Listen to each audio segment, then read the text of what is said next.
Hey everyone, thank you so much for joining us for day 2 of Crypto Sports Week.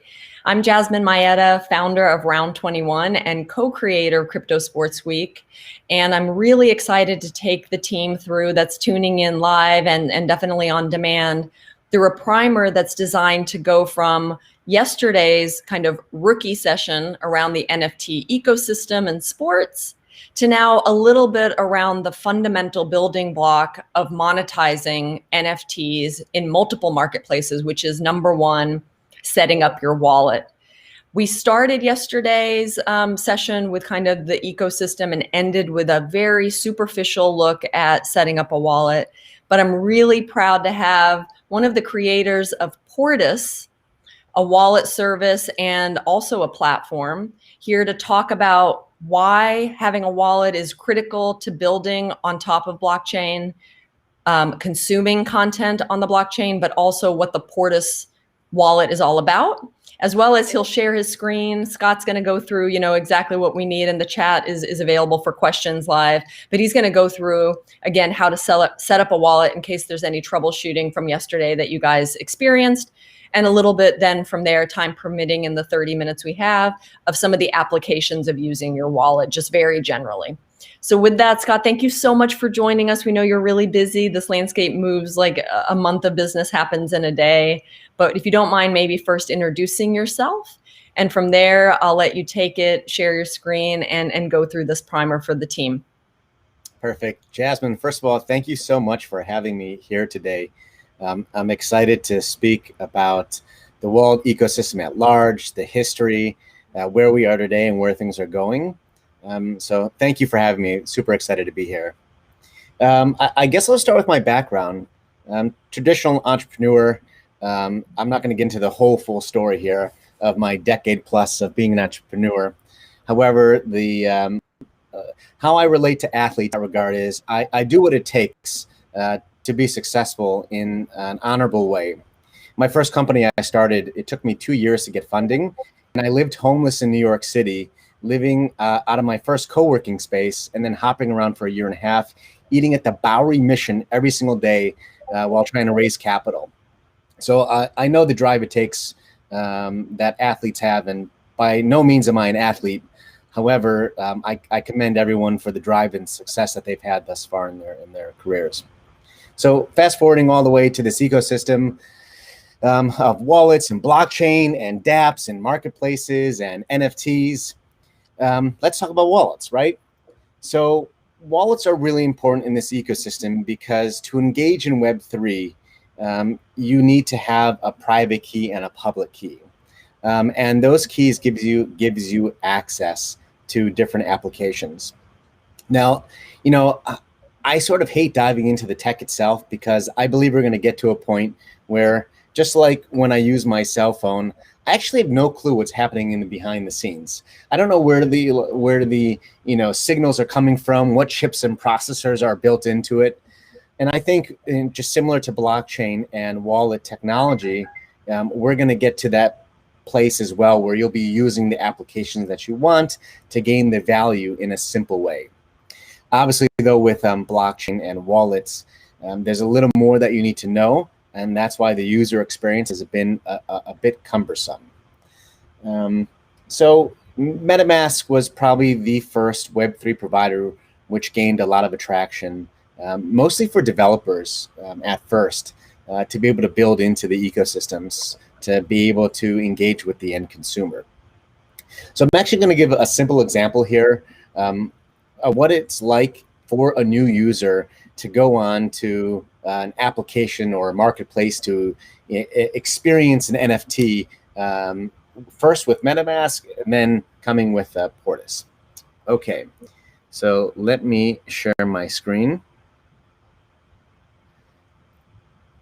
And I'm going to go here.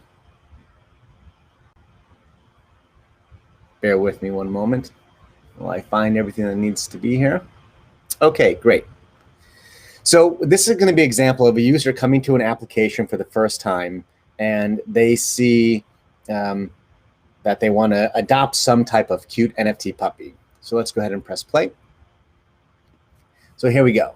I'm a user, I want to come to this app, and I hit Adopt Me. Unfortunately, I don't have MetaMask or a wallet, so it bumps me out to MetaMask.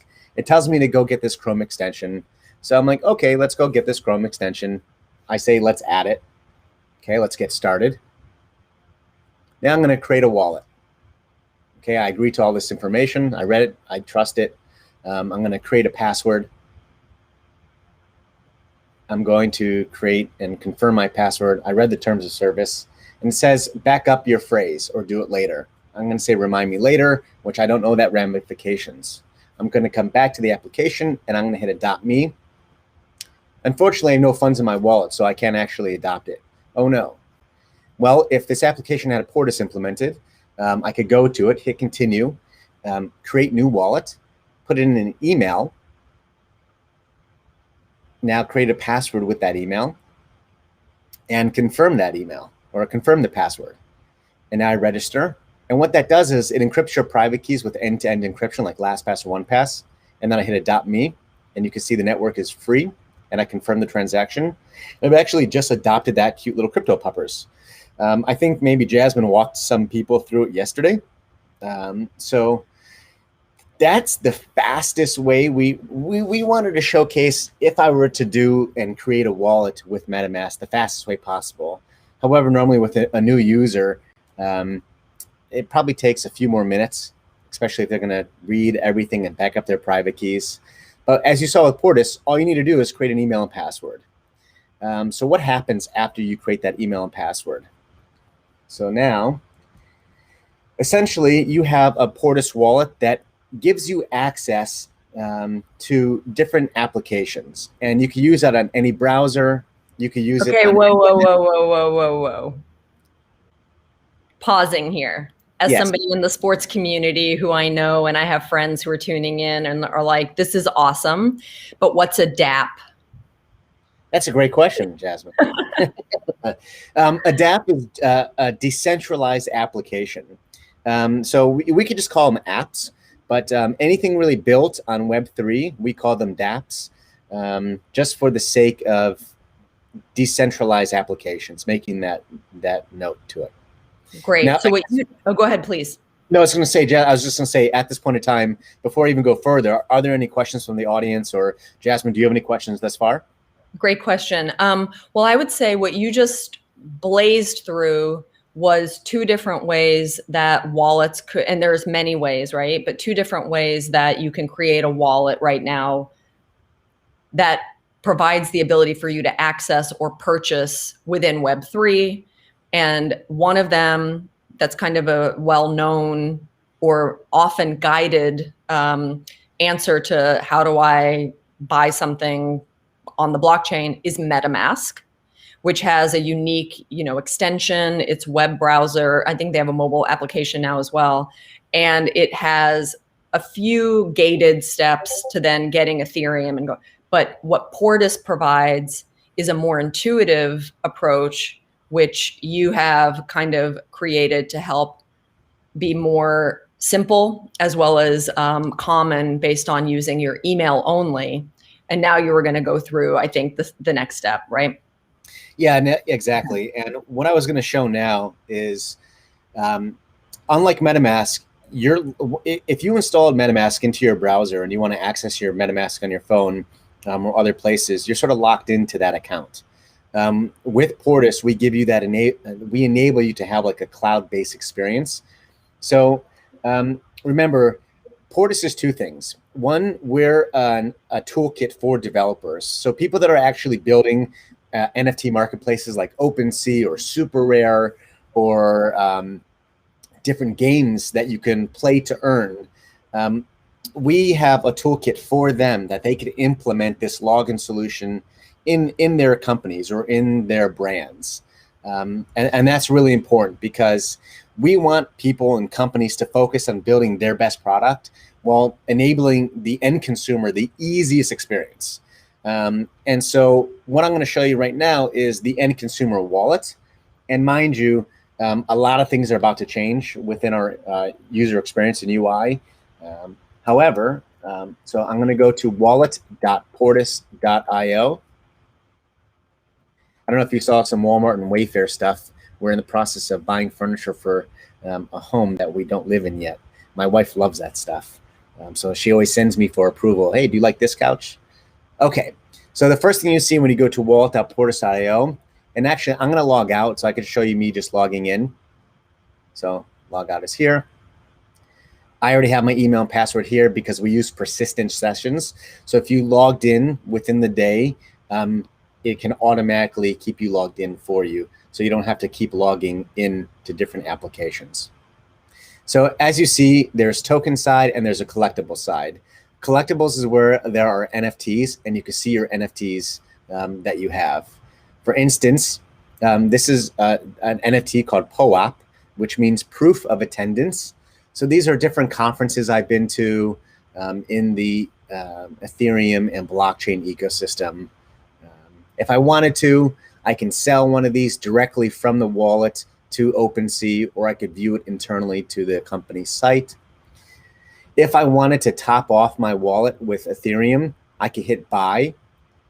And what this will do is it will enable this purchase flow on site that I could use a credit card. And I could go ahead and buy crypto with a credit card on the spot. And I could go through this whole flow. So I actually don't want to buy anything right now. Now, the cool thing about having my Portis wallet is it's a gateway, right? So companies that use our SDK, and there are over 300 plus companies in our ecosystem. We don't list everyone. However, if you go to apps.portis.io, you'll be able to see different DeFi, which means decentralized finance, where you can earn and stake and grow your capital from Ethereum or Bitcoin or some of these other cryptocurrencies. Then you have some social applications from like Superworld AR to Aragon Court, which are more DAO-centric.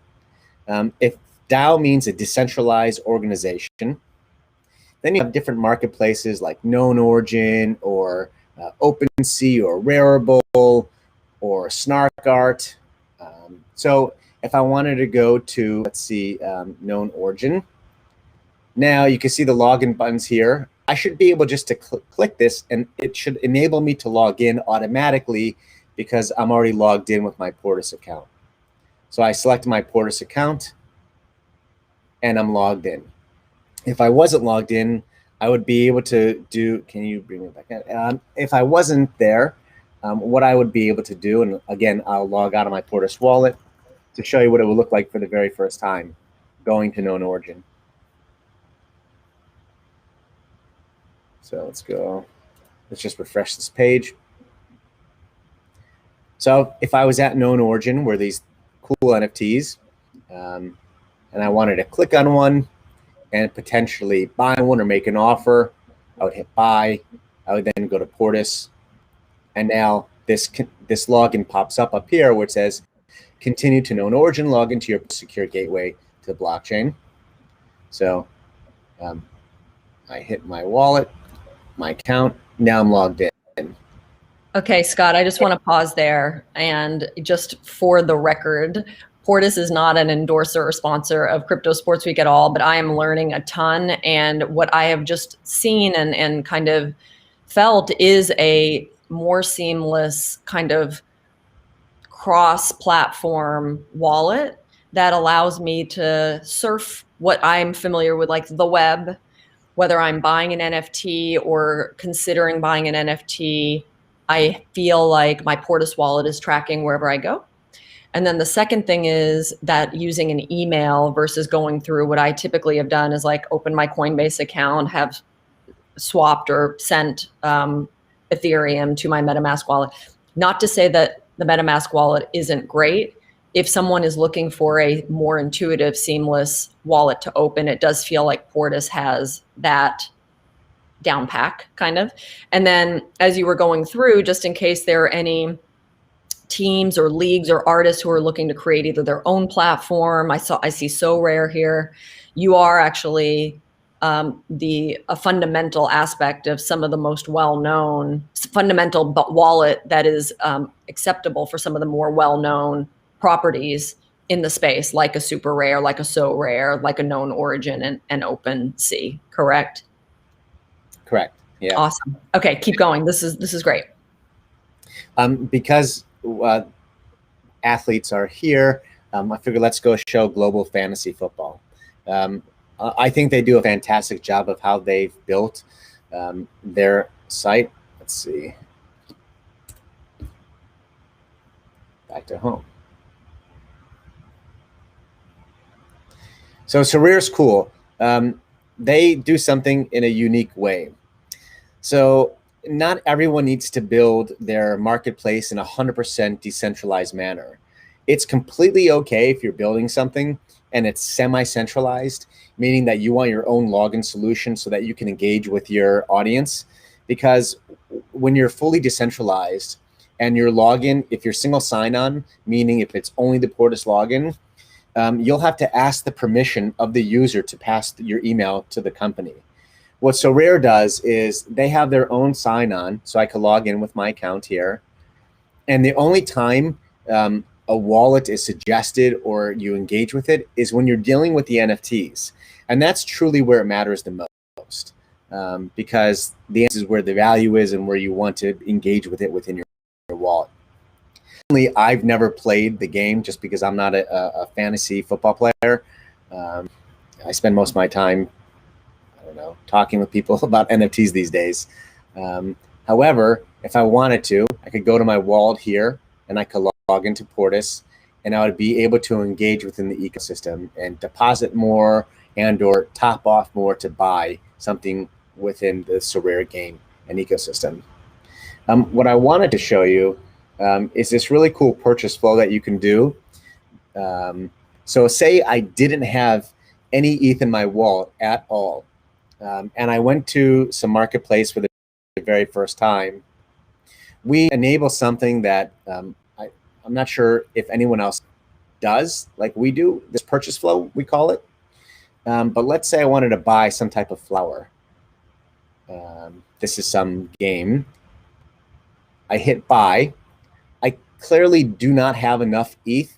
So I normally would be locked out of the MetaMask at this point in time to go somewhere else to get ethereum to come back, to put it in or convert something else. But here I could just hit checkout. And what this does is it enables us to pre-sign a transaction to buy this NFT and to go through this credit card purchase flow where you're actually buying with your credit card the ethereum, the exact amount needed to purchase the card so that the NFT goes directly into your wallet. So you're doing one flow opposed to doing multiple flows to get to this stage, which is fairly cool. Jasmine, any questions from here? Okay. I think what you're doing is really helpful related to you set up your wallet by going to, is it portis.io? So there's a couple things you could do. Okay. One, if you're a first-time user and you went to one of these marketplaces or games and you have an option of a wallet to choose, you could just go ahead and pick the Portis to create an account within that game or marketplace or company.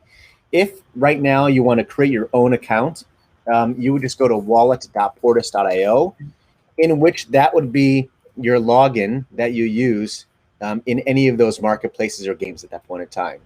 So you would hit create new wallet, and it would walk you through email, password, and then you just confirm that you're a human and pick, I don't know, all the buses, not the bikes, or all the crosswalks, not the lights, whatever it may be.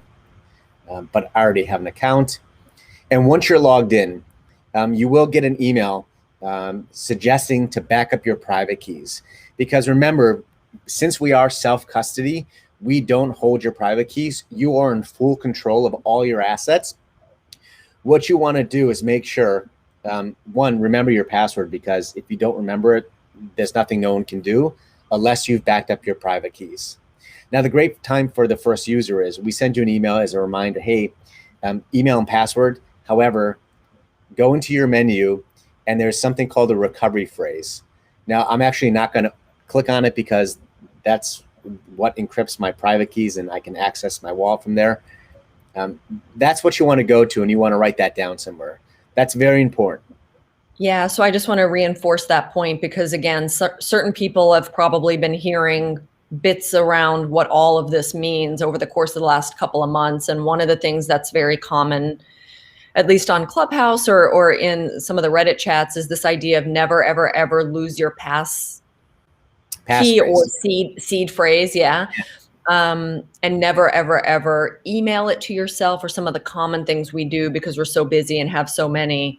And it feels like that is definitely reinforced with a MetaMask wallet, but it sounds like it's the exact same with Portis, which is probably because of the unique identifier and ability for people to, have that level of control over their wallet, but then it also has a level of risk if you lose it. And so some of the things that I've heard people have done is they've written the phrase down, put it in a fireproof box and put it under their house, or they've put it in bank, safe deposit boxes, but they've actually, like, in their mind written it backwards so that even if someone got in the safe deposit box, it wouldn't be broken. So yeah, and some people even do, like, they'll write their words down and split it up into 3 cards and put it into 3 different areas.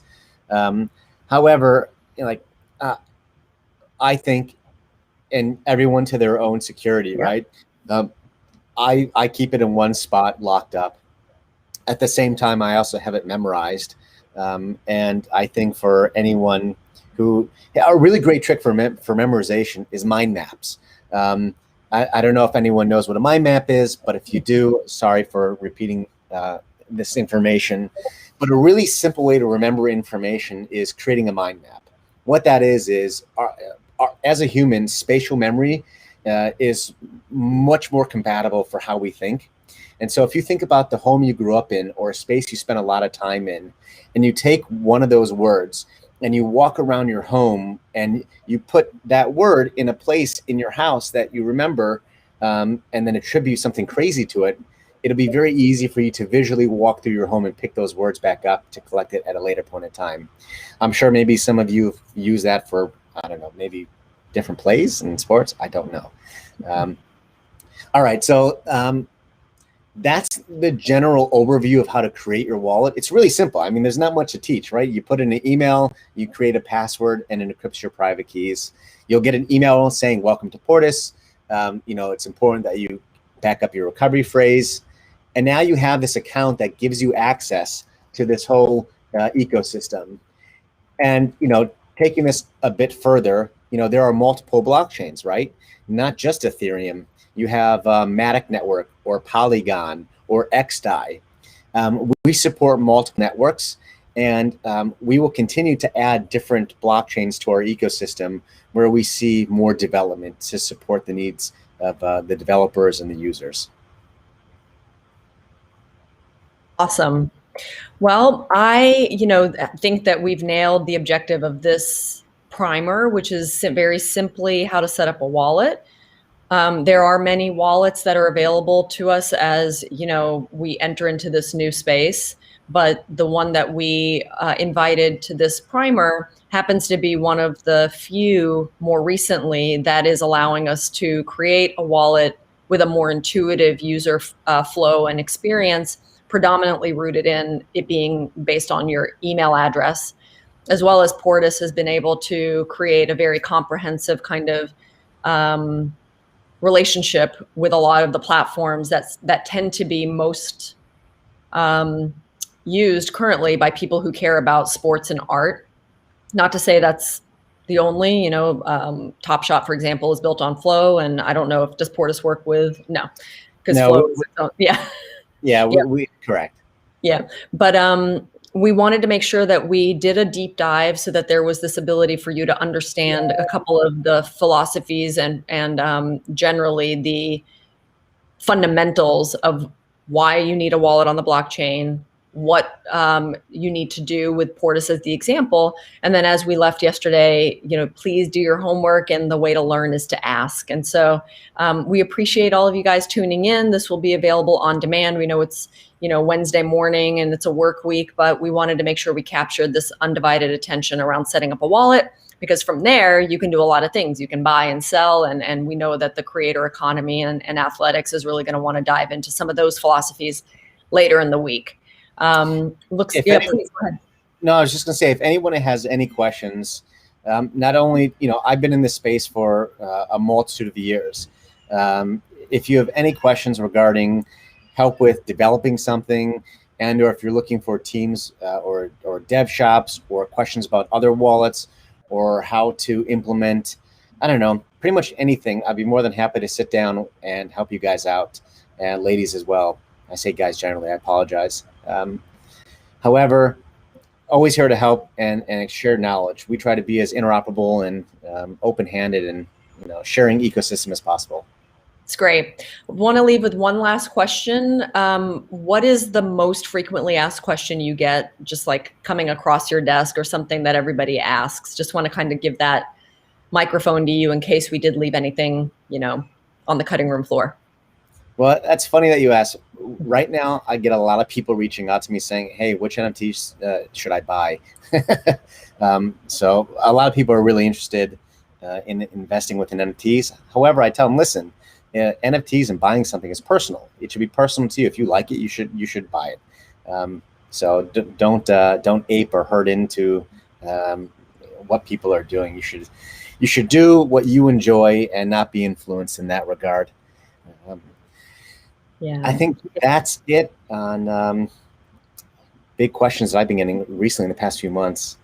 it's a big one. It's a big one, and time will tell. I think a lot of people try to think about them as investments, as they should, but it's very nuanced, And what I continue to hear as well is, if it doesn't appreciate, if you buy something and for some reason the perceived value doesn't appreciate, you want to have something that you still like looking at or has some sort of emotional connection to you and your story. So I completely agree. And in the sports world right now, there's plenty of that because of the power of nostalgia and emotion that sports conveys. So pick your team, pick your player, pick your league, pick your moment. And maybe that's the first thing or characteristic of why you would want to potentially buy an NFT. Awesome. Well, thanks everybody for tuning in. We want to keep it short, punchy, and educational. And that wraps up Crypto Sports Week Day 2's primer. Thank you, Scott from Portis, for taking the time. And yeah, we'll wrap this up and have it on demand. And make sure you join us for Micah Johnson's Clubhouse at 1 p.m. today, and we'll go from there. Thank you so much, Jasmine. Thank you, everyone. Thank you. Bye. Bye.